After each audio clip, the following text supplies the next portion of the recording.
Kalau ditanya aku soal apa? Soal Hari Independent Day Papua Merdeka, menurutku begini. Itu per hari ini ya, gerakan itu bentuk ekspresi kekecewaan terhadap pemerintah dalam menangani Papua, baik itu pemerintah pusat maupun pemerintahan Papua itu sendiri. Tapi begini, yang ingin aku sampaikan adalah khususnya untuk generasi-generasi muda, kan Papua ini kan kaya akan budaya dan kekayaan alam.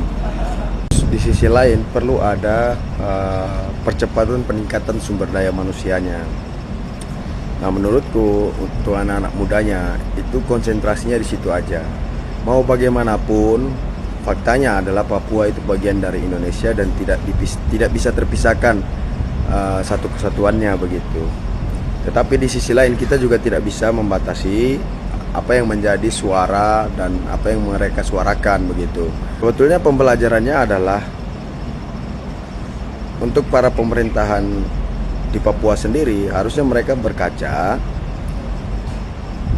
terhadap hal-hal yang belum tersentuh, misal soal kesejahteraan dan lain sebagainya. Itu yang harus dibenahi. Dan untuk pemerintahan pusat mungkin prioritas kesejahteraan, terus isu-isu terkait kemanusiaan dan lain sebagainya, itu juga bisa diprioritaskan oleh pemerintahan pusat ke daerah-daerah Papua.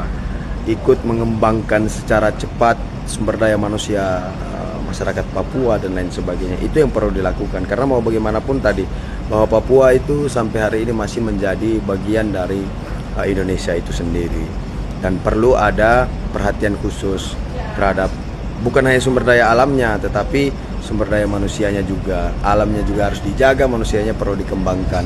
Nah, selain itu secara mandiri juga anak muda di Papua, bahkan bukan hanya Papua aja ya, anak muda di daerah timur itu juga harus punya konsentrasi untuk mengembangkan daya pikir, mengembangkan skill dan lain sebagainya, sehingga bisa mengembangkan daerahnya tersebut, keluar dari zona kemiskinan, keluar dari zona ketertinggalan. Itu sih kalau aku.